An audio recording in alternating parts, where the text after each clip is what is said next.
The HOA hit me with a $50,000 fine over a dam I built with my own hands on property I legally owned. According to them, it was an environmental violation. They gave me 30 days to hand over the money, or they would start foreclosure proceedings against my home. So I made a decision they never expected. I tore the dam out completely, stone by stone, and then I stepped back and let nature handle the rest.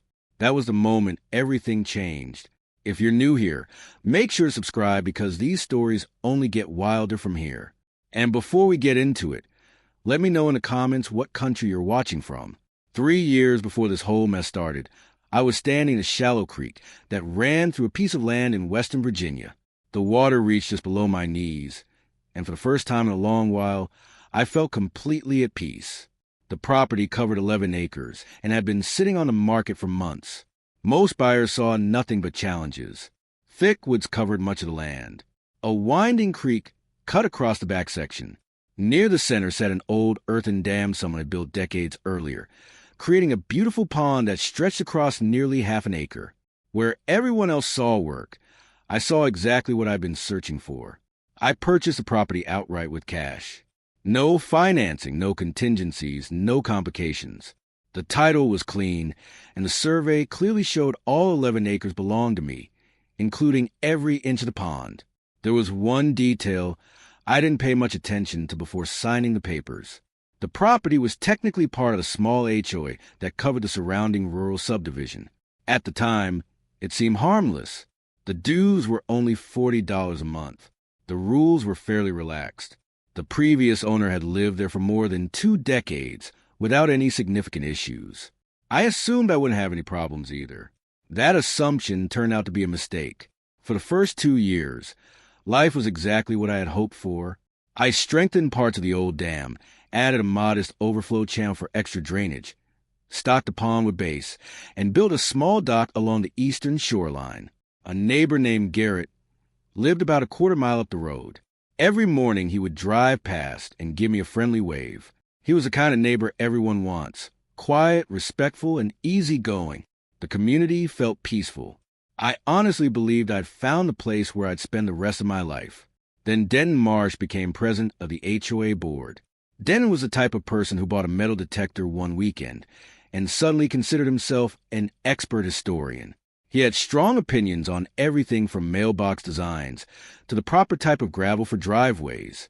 He even held monthly HOA meetings in the garage and charged attendees $5 a park.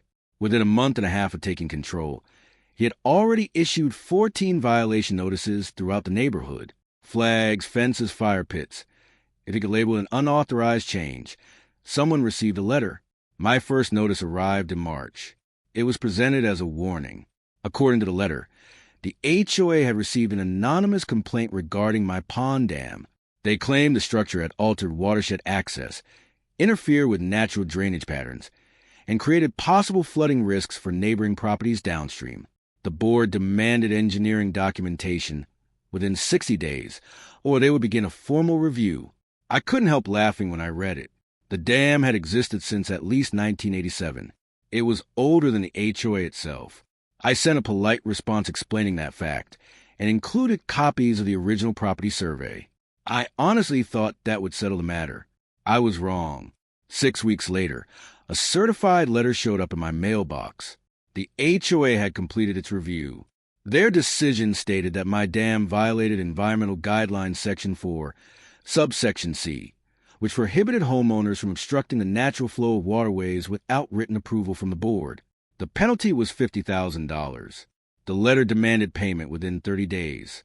If I failed to comply, they would place a lien against the property and pursue foreclosure if necessary. $50,000. For a dam that had been standing longer than some board members had been married. I read the notice 4 separate times before picking up the phone. My attorney, Philippa Stone, had handled the purchase when I bought the property. She was exceptionally good at her job and had very little tolerance for bureaucratic nonsense.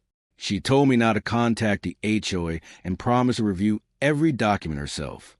2 days later, she called me back. What she found changed everything. Buried within the HOA's own founding records was a detailed boundary survey.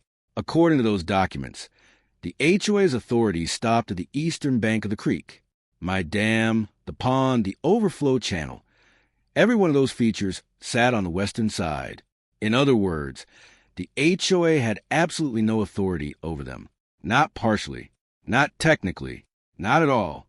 Philippa immediately prepared a 10-page response for the board.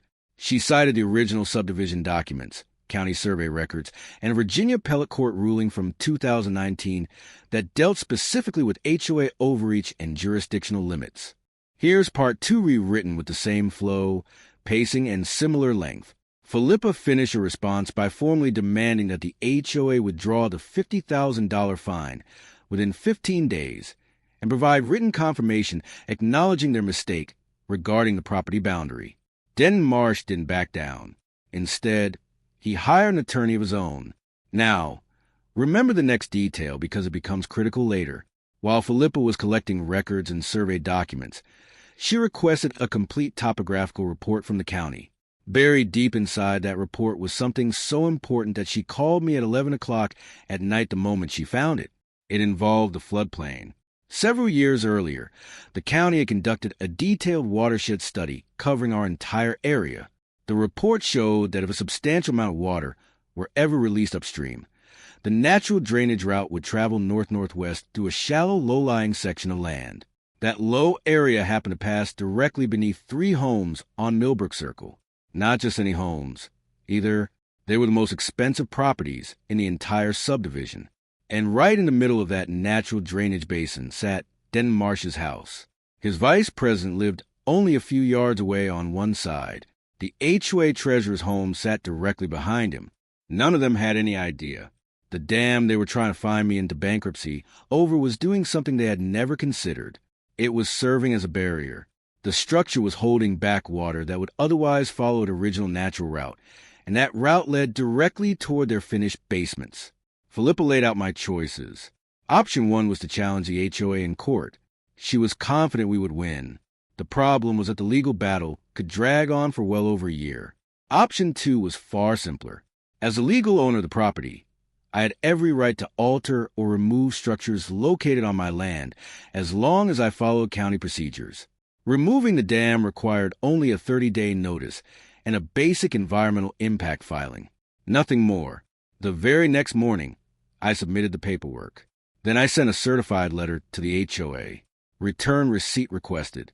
In that letter, I explained that since the board had officially classified the dam as an unauthorized structure, I intended to resolve the concern by removing it completely.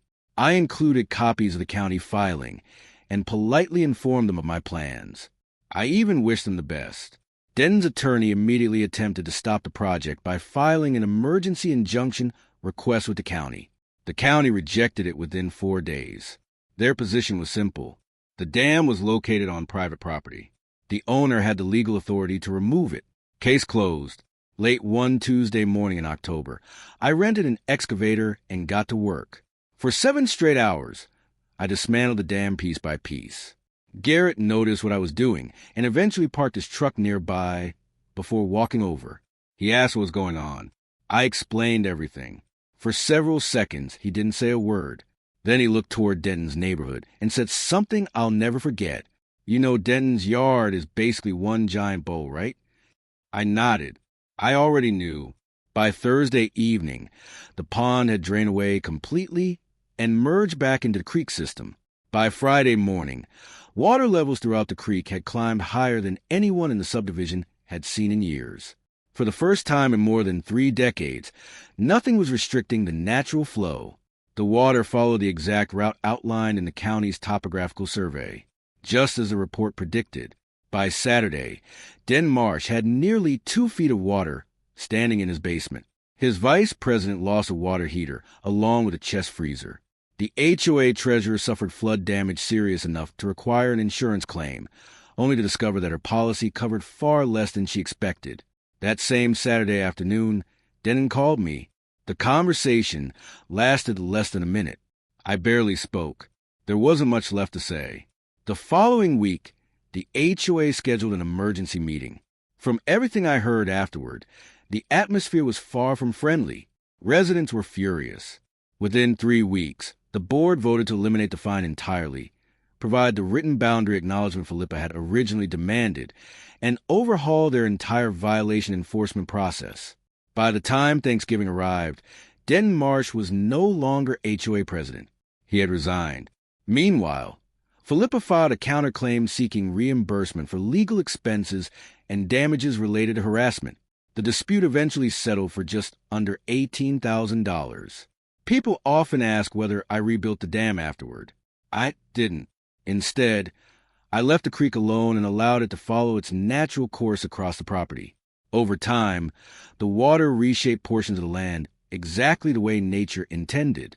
The pond disappeared, but something else returned. The peace I had felt when I first bought the property came back. And in the end, that mattered more than the pond ever did. Last spring, Garrett stopped by and told me a family of otters had moved into a section of creek bank near my property line. I smiled when I heard that. Some places are meant to belong to nature. The HOA simply learned that lesson the hard way. If this story kept you hooked until the end, make sure you're subscribed to HOA Revenge Stories, because the next one is even more unbelievable.